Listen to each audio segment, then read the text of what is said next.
Assalamualaikum warahmatullahi wabarakatuh.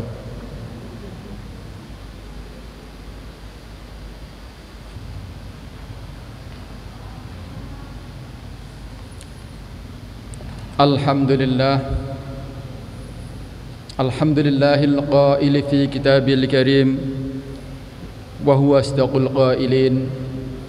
A'udzu billahi samil alim minasy syaithanir rajim. Bismillahirrahmanirrahim.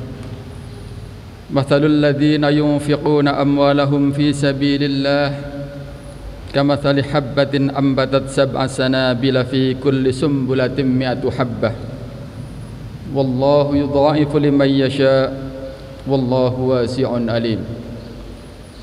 Ashhadu an la ilaha illallah wahdahu la syarika lah wa ashhadu anna Muhammadan abduhu wa rasuluhu la nabiyya ba'dah. Allahumma salli ala sayyidina Muhammad wa ala alihi wa ashabihi ajma'in, amma ba'du. Usini wa iyyakum bitaqwallah faqad fazal muttaqun. Ma'asyiral muslimin rahimakumullah. Kita panjatkan puji syukur kehadirat Allah Subhanahu wa taala pada hari ini. Dengan rahmatnya, dengan karunia-Nya, kita diberikan kesehatan, diberikan keimanan dan ketakwaan, sehingga kita bersama-sama bisa berkumpul di Masjid Al-Hurriyah untuk melaksanakan sholat Jum'ah berjamaah. Salawat dan salam kita panjatkan kepada qudwah hasanah kita Rasulullah Muhammad sallallahu alaihi wasallam, kepada keluarga beliau, para sahabat beliau, dan orang-orang yang senantiasa mengikuti sunnah beliau hingga di akhir zaman. Hadirin rahimakumullah, setelah khatib berwasiat khususnya kepada diri khatib sendiri dan kepada jamaah sekalian akan wasiat takwa, wasiat yang selalu diserukan oleh setiap khatib pada setiap Jumat, marilah pada kesempatan siang hari ini kita sama-sama menengok, merenungkan ayat-ayat Allah Subhanahu wa taala dan juga hadis-hadis Rasulullah yang terkait dengan topik yang pada kesempatan hari ini seperti yang tadi disampaikan, yaitu tentang infak dan sedekah sebagai bukti keimanan kepada Allah Subhanahu wa taala. Hadirin rahimakumullah, infak dan sedekah adalah sebuah terminologi yang sangat tidak asing bagi kita. Bagi kaum muslimin, infak dan sedekah adalah suatu aktivitas yang bisa menjadi aktivitas harian kita. Dan bahkan dunia pun mengenal bahwa bangsa Indonesia termasuk bangsa yang berdharma. Dan ini merupakan salah satu bentuk cerminan dari keimanan kita kepada Allah Subhanahu wa taala dan perintah Allah tentang hal itu. Walaupun demikian, kita mengetahui bahwasanya memang infak atau sedekah ini ada yang bersifat wajib yang harus kita tunaikan. Di antaranya adalah merupakan zakat yang harus kita keluarkan, atau barangkali nazar yang harus kita bayarkan, atau kifarat yang harus kita bayarkan, yang dia tidak harus kita tunaikan sesuai dengan besaran yang telah ditetapkan oleh Allah dan Rasul-Nya. Namun yang tidak kalah pentingnya adalah banyak pula zakat dan infak dan sedekah ini yang bernilai sunnah, yang kadangkala tidak lagi terpaut dengan berapa proporsi yang harus dibayarkan, karena dia adalah merupakan salah satu tanda bagaimana kedekatan seorang hamba dengan Allah Subhanahu wa taala, dan sejauh mana seseorang memahami bahwa apa yang dibayarkan itu sebenarnya adalah hak harta yang sesungguhnya di hadapan Allah Subhanahu wa taala. Dan ini tercermin dengan banyak informasi yang kita tahu tentang bagaimana Rasulullah ketika dalam sebuah peperangan Tabuk melakukan mobilisasi dana untuk meminta para sahabatnya untuk berinfak dan bersedekah, sehingga seorang sahabat Umar bin Khattab radhiyallahu anhu mengatakan, saya kali ini akan mengalahkan Abu Bakar. Namun ketika ditanya berapa yang akan diberikan, beliau mengatakan separuh dari hartaku ya Rasulullah. Namun ketika Abu Bakar ditanya, maka jawaban beliau seluruh hartaku ya Rasulullah. Ketika ditanya bagaimana nanti dengan keluargamu, Abu Bakar hanya cukup menjawab, Allah dan Rasulnya tanggungan keluarga saya. Ini adalah sebuah gambaran betapa sebenarnya bahwa infak, bahkan infak yang sebenarnya di luar darinya itu kadangkala dia dilakukan jauh melampaui dari apa yang biasa dilakukan dalam hitungan yang rutin. Hadirin rahimakumullah. Oleh karena itu pada kesempatan hari ini marilah kita coba perhatikan sebuah sabda Rasulullah sallallahu alaihi wasallam yang diriwayatkan oleh Imam Muslim. Beliau bersabda, at-tahuru syatrul iman walhamdulillahi tamla'ul mizan wa subhanallahi walhamdulillahi tamla'ani ma bainas samawati wal ard was-salatu nurun was-sadaqatu burhanun. Bersuci adalah separuh dari keimanan, sehingga ketika kita berwudu, ketika kita mandi besar, kita rasakan bagaimana kita sedang menetapi setengah dari iman. Ucapan alhamdulillah adalah memenuhi timbangan. Subhanallah walhamdulillah akan memenuhi ruangan langit dan bumi. Salat adalah cahaya, dan sedekah itu adalah merupakan bukti keimanan seseorang. Di sini di ujung akhir Rasulullah sebutkan was-sadaqatu burhanun, bahwa sedekah itu adalah merupakan salah satu bukti atau ciri keimanan seseorang. Bahkan di dalam surat 3 ayat 192 Allah berfirman, a'udzubillahi minasyaitonir rajim, lan tanalul birra hatta tunfiqu mimma tuhibbun wa ma tunfiqu min syai'in fa innallaha bihi alim. Tidaklah sampai kepada kebaktian yang sempurna sebelum kalian menafkahkan sebagian harta yang kamu cintai. Sebuah hubungan antara bagaimana seseorang mengeluarkan harta dan juga kebaktian kepada Allah. Dan apa saja yang kamu nafkahkan di jalan Allah, maka sesungguhnya Allah mengetahuinya. Ayat ini di dalam rangkaian asbabun nuzul dan beberapa kisah di zaman sahabat menggambarkan betapa sebenarnya ketika ayat ini turun, sahabat-sahabat sibuk untuk mencari mana harta yang aku paling cintai. Sehingga ada salah seorang sahabat yang memiliki sebuah kebun villa yang indah, dan dia katakan, ya Rasulullah, aku akan berikan ini karena dari hitungan-hitungan harta yang aku cintai, dialah yang paling aku cintai, dan aku ingin menjawab apa yang Allah telah turunkan ayatnya, yaitu lan tanalul birra hatta tunfiqu mimma tuhibbun. Subhanallah.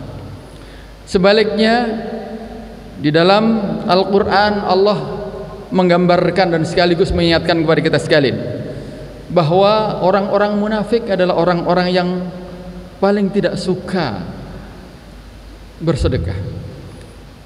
Allah berfirman di dalam surat At-Taubah, surat yang tidak diawali dengan basmalah, karena di sana banyak kisah tentang sifat-sifat kemunafikan. Di antaranya Allah berfirman di dalam ayat yang ke-67, al-munafiquna wal munafiqatu ba'duhum min ba'd ya'muruna bil munkari wa yanhauna 'anil ma'rufi wa yaqbiduna aydiyahum nasullaha fanasiyahum innal munafiqina humul fasiqun. Orang-orang munafik laki-laki dan orang-orang munafik perempuan, sebagian mereka adalah sebagian bagi yang lain. Mereka menyuruh berbuat kemungkaran dan melarang orang berbuat yang ma'ruf, dan mereka Allah gambarkan menggenggamkan tangan-tangannya, sehingga para mufassir mengatakan kikir. Mereka telah lupa kepada Allah, maka Allah melupakan mereka. Sesungguhnya orang-orang munafik itulah orang-orang yang fasik. Hadirin rahimakumullah, sehingga tergambar jelas betapa sebenarnya infak dan sedekah adalah sesuatu urusan yang besar di hadapan Allah Subhanahu wa taala. Apalagi kita menyadari bahwa harta adalah ujian dari Allah Subhanahu wa taala, ujian yang nyata. Ada orang yang, atau ada seorang hamba yang Allah berikan harta yang banyak, bahkan harta itu mengalir seolah-olah dia tidak pernah mencari, tapi dia dicari oleh harta itu. Tapi tidak banyak, tidak sedikit pula mereka-mereka yang begitu berat kehidupannya, sehingga seolah-olah waktunya habis hanya sekedar untuk memikirkan sesuap nasi. Ini lagi-lagi adalah merupakan ujian dari Allah Subhanahu wa taala. Setiap individu Allah berikan ujian itu, walaupun Allah juga melengkapi perangkat-perangkat untuk menghadapi ujian itu. Dan Allah sendiri juga menyatakan bahwa Allah tidak akan memberikan ujian yang manusia tidak mampu. La yukallifullahu nafsan illa wus'aha. Di dalam surat At-Taghabun ayat 15, Allah mengingatkan kepada kita sekalian, innama amwalukum wa auladukum fitnah wallahu indahu ajrun azim. Sesungguhnya harta-harta kalian dan juga anak-anak kalian adalah merupakan fitnah, merupakan ujian dari Allah Subhanahu wa taala. Dan di sisi Allah lah pahala yang maha besar. Imam Asy-Syaukani di dalam tafsir menyebutkan bahwa kedua, fitnah harta dan anak ini merupakan ujian dari Allah yang dengan salah satu dari keduanya atau salah duanya akan menghantarkan orang untuk akhirnya banyak berbuat dosa dan kemaksiatan kepada Allah, atau sebaliknya akan juga menghantarkan atau menyebabkan seseorang memiliki pahala yang besar di hadapan Allah Subhanahu wa taala. Sehingga bagaimana kita memandang ini, bahwa dia adalah ujian dari Allah Subhanahu wa taala, dan tentunya bagaimana keduanya itu akan menjadi jalan bagi kita untuk semakin dekat kepada Allah dan untuk mendapatkan pahala yang besar dari Allah Subhanahu wa taala. Bahkan Rasulullah dalam sebuah sabda yang diriwayatkan oleh Imam Bukhari juga mengingatkan, inna likulli ummatin fitnah wa fitnatu ummati al-malu. Sesungguhnya setiap umat itu akan diuji oleh Allah Subhanahu wa taala. Setiap generasi, setiap manusia itu diuji oleh Allah. Wa fitnatu ummati al-mal, dan fitnah ujian berat kepada umatku adalah harta. Subhanallah. Betapa kita bisa memperhatikan betapa gemebiarnya dunia ini memang seolah-olah terbuka sejak bagaimana Rasulullah itu diutus, sehingga terjadi sebuah perkembangan yang luar biasa. Seolah-olah bumi ini begitu memancarkan setiap sumbernya, sehingga setiap manusia dia mendapatkannya. Dan oleh karena itu, dengan mengingat bahwa ini adalah ujian dari Allah Subhanahu wa taala, dan bahkan disebut oleh Rasulullah sebagai ujian terbesar, marilah kita sama-sama menyadari akan hal itu, sehingga seyogyanya bagi kita sekalian memanfaatkan apa yang Allah berikan kepada kita untuk selalu memenuhi panggilannya. Ada beberapa peringatan dari Allah Subhanahu wa taala. Yang pertama adalah bahwa orang-orang yang menjadikan hartanya sebagai tumpuan kebajikan, maka Allah akan memfasilitasi dengan para malaikat yang selalu berdoa setiap pagi dan petang. Dalam sebuah sabdanya Rasulullah yang diriwayatkan oleh Imam Bukhari dan Imam Muslim, ma min yaumin yusbihul ibadu illa malakani yanzilani. Tidak ada hari pun pada pagi hari ketika manusia itu dia beranjak, kecuali ada dua orang malaikat. Fayaqulu ahaduhuma, salah satu dari malaikat itu berkata, Allahumma u'ti munfiqan khalafan. Ya Allah, berikanlah kepada orang-orang yang mengeluarkan hartanya atau berinfak itu dengan hartanya itu dengan ganti yang lebih baik. Wa yaqulul akhar, dan berkatalah satu malaikat yang lain, Allahumma u'ti mumsikan talafan. Ya Allah, berikanlah kepada orang yang enggan berinfak atau menahan hartanya dengan kerusakan. Jadi dua malaikat ini, artinya ketika kita mengikuti jalur yang satu, insya Allah kita akan mendapatkan satu kebajikan dari doa malaikat ini. Kemudian yang kedua, Allah juga memberikan jaminan kepada kita melalui Rasulullah SAW bahwa Allah akan memudahkan rezeki kita ketika kita mau menafkahkan harta kita, meninfakkan, mensedekahkan harta kita dengan baik. Dan sebaliknya, Rasulullah dalam hadis artinya, janganlah engkau menyimpan apa-apa yang ada di tanganmu, sebab kalau demikian maka Allah akan menyimpan terhadap dirimu, atau rezekinya akan ditahan oleh Allah SWT.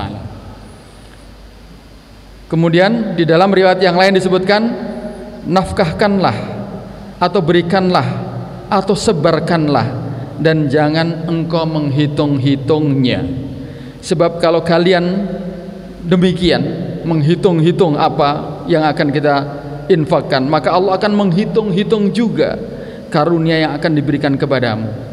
Jangan pula engkau menahan atau menunda-nunda sedekahmu, sebab kalau demikian maka Allah akan mencegah pemberiannya kepadamu. Hadis muttafaqun alaih. Subhanallah. Jadi sangat clear, sangat jelas bahwasanya memang betapa sebenarnya infak sedekah itu begitu luar biasa Allah dorong, atau sebaliknya Allah benci ketika memang orang itu, ya bahkan di sini disebutkan hitung-hitungan terhadap apa yang akan diberikan. Sebaliknya kedermawan adalah dicintai oleh Allah Subhanahu wa taala, sebagaimana sabda Rasulullah, innallaha ta'ala jawadun yuhibbul jawad wa yuhibbu ma'ali al-akhlaq wa yukrihu safasafiha. Sungguhnya Allah itu Maha Pemberi, maka mencintai kedermawanan serta akhlak yang mulia, dan Dia akan membenci akhlak yang buruk. Ma'asyiral muslimin rahimakumullah. Hal yang tidak kalah pentingnya adalah bahwa infak dan sedekah Allah jamin akan mengalirkan pahala yang berlipat ganda. Apalagi infak sedekah yang kita kenal sebagaimana apa yang Allah sabdakan di dalam Allah firmankan di dalam surat Al-Hadid ayat 18. Innal musaddiqina wal musaddiqati wa aqradullaha qardan hasana yudha'afu lahum wa lahum ajrun karim. Sesungguhnya orang-orang yang bersedekah laki-laki dan perempuan, dan juga orang yang memberikan pinjaman, istilahnya memberikan pinjaman kepada Allah dengan pinjaman yang baik, memberikan, menasarufkan hartanya kepada Allah, maka yudha'afu lahum wa lahum ajrun karim. Allah akan melipat gandakan itu. Bahkan sebagian ulama menyebutkan dilipatkan juga di dalam kehidupan dunia. Tapi yang jelas ini adalah merupakan bagian yang Allah tutup dengan walahum ajrun karim. Bagi mereka akan mendapatkan pahala yang sangat besar. Artinya sudah pasti ketika kita nanti berhadapan dengan Allah. Bahkan kelipat gandaan itu tidak hanya sekedar ketika di dunia. Kita mengenal hadis yang sangat kita kenal dari Abi Hurairah radhiyallahu anhu, anna Nabiy sallallahu alaihi wasallam qala idza matal insanu inqata amaluh. Ketika seseorang itu meninggal dunia maka amalnya terputus selesai pada saat itu. Illa min salasah, kecuali 3 perkara. Illa min shadaqatin jariyah, kecuali dari orang yang sedekah jariyah, yang sebagian besar ulama menyebut adalah wakaf, ya. Kemudian aw ilmun yuntafa'u bihi, atau ilmu yang bermanfaat, aw waladin sholihin yad'ulah, atau putra putri yang soleh yang senantiasa mendoakan. Poin yang pertama itu terkait dengan sedekah jariyah. Ini para ulama menekankan sekali makna dari yang sekarang kita sudah kenal, wakaf. Dan alhamdulillah IPB telah membuka salah satu lembaga wakaf kita dan membuka untuk seluruh sivitas akademika termasuk para alumni untuk menggunakan media itu. Di antaranya pada kesempatan siang hari ini sekaligus kita ingatkan kembali bahwa memang wakaf ini adalah merupakan sebuah aktivitas yang dia tidak akan berhenti ketika seseorang itu meninggal, dan oleh karena itu sangat didorong, dan ini merupakan amaliyah yang sangat dicintai oleh Allah Subhanahu wa taala. Oleh karena itu pada kesempatan siang hari ini marilah kita sama-sama mensupport, mendukung ya upaya institusi kita untuk membuka lembaga wakaf ini, dan tentunya kita berharap akan memiliki dampak yang sangat besar baik dalam lingkup di institusi kita maupun mungkin lingkup yang lain. Bahkan tentunya baik kita adalah di ketika kita menghadap Allah Subhanahu wa taala. Hadirin rahimakumullah. Kemudian selain itu juga adalah bahwa infak ini memang merupakan suatu amaliyah yang sebaiknya tidak ditunda-tunda. Bahkan salah satu hadis yang sangat terkenal ya yang diriwayatkan oleh Imam Bukhari Muslim itu menggambarkan bahwa nilai terbaik dari suatu infak itu adalah ketika dia dilakukan ketika masih segar dan masih muda, tidak menunggu ketika sudah tua, apalagi sudah menunggu bahwa dia sudah tidak akan memakai hartanya lagi. Ketika harta itu masih sangat kita butuhkan, kita tahu itu, kita sadar bahwa itu sangat kita butuhkan, keluarga kita sangat membutuhkan, dan itu berinfak, itulah nilai yang tinggi. Rasulullah bersabda, wahai Rasulullah, ketika ditanya sedekah mana yang lebih besar pahalanya di depan Allah, beliau menjawab, engkau bersedekah pada saat kamu masih sehat, saat kamu takut menjadi fakir, dan saat kamu berangan-angan menjadi orang yang kaya. Dan janganlah engkau menunda dua sedekah itu hingga apabila nyawamu telah mendekati tenggorokan kamu baru berkata, ini untuk si fulan sekalian dan ini untuk si fulan sekalian, sementara harta itu sebenarnya sudah menjadi hak si fulan, artinya sudah menjadi harta waris. Oleh karena itu Imam Ibnu Hajar rahimahullah berkata, hadis di atas mendorong supaya setiap muslim berjuang untuk melawan hawa nafsunya, untuk mengeluarkan hartanya, padahal sifat pelit dan tamak itu kadang-kala menghalangi. Dan oleh karena itu ini menunjukkan bahwa sedekah merupakan sesuatu yang sangat kuat bagi kita, dorongannya untuk melakukannya, dan akan menguatkan kejujuran seseorang. Demikian juga Allah berfirman di dalam surat 63 ayat 10, wa anfiqu mimma razaqakum min qabli ayyati ahadakumul mautu fayaqula rabbi laula akhartani ila ajalin qarib la fa asaddaqu wa akum minas solihin wala yuakhirallahu nafsan idza jaa ajaluha wallahu khabirum bima ta'malun. Dan belajarkanlah sebagian harta yang telah kami berikan kepada kalian sebelum datang kematian kepada seorang di antara kalian, lalu berkata, ya Tuhanku, mengapa engkau tidak menangguhkan kematianku itu sampai waktu yang sangat dekat, sedikit saja tolong ditangguhkan, yang menyebabkan aku dapat bersedekah dan aku termasuk orang-orang yang soleh.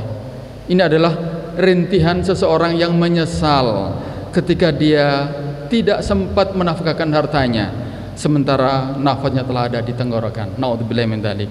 Hadirin rahimakumullah, pada kesempatan hari ini marilah kita sama-sama merenungi ayat-ayat dan hadis tersebut dan menjadikan itu sebagai milik kita, karena milik kita yang sesungguhnya adalah bagaimana ilmu Allah itu akhirnya dia menjadi aktivitas kita, menjadi kegiatan nyata kita.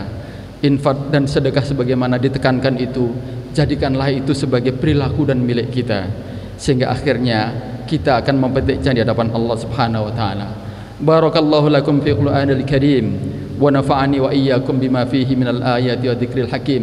Aqulu qawli hadza wa astaghfirullah li wa lakum innahu wal ghafurur rahim.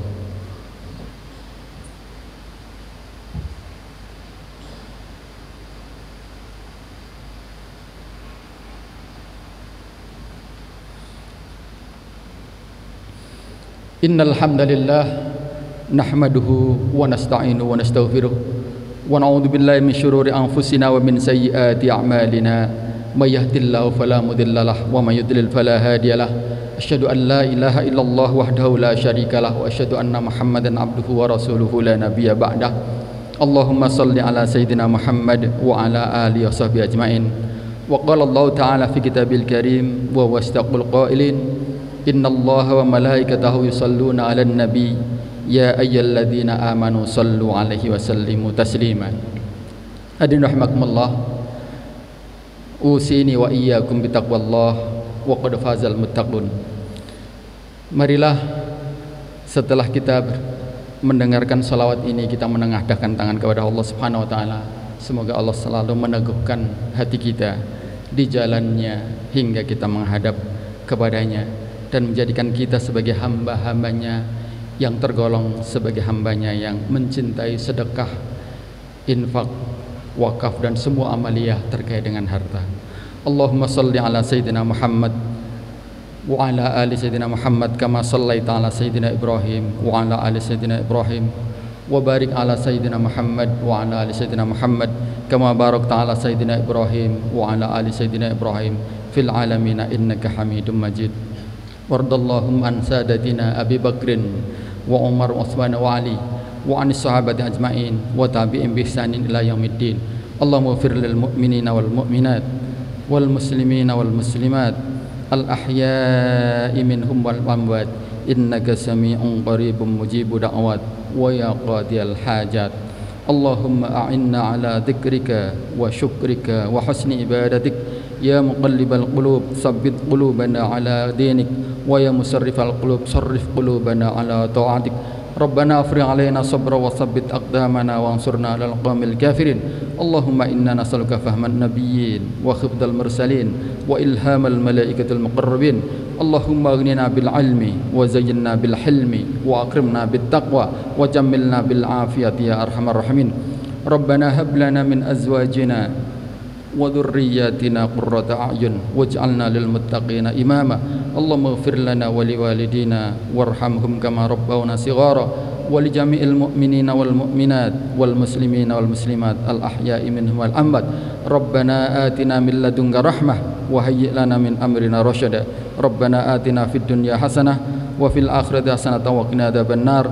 Wa sallallahu ala sayyidina Muhammad wa ala alihi washabihi ajmain walhamdulillahi rabbil alamin. Ibadallah, innallaha ya'muru bil 'adli wal ihsan wa ita'i dzil qurba wa yanha 'anil fahsya'i wal munkari wal baghi ya'idukum la'allakum tadhakkarun.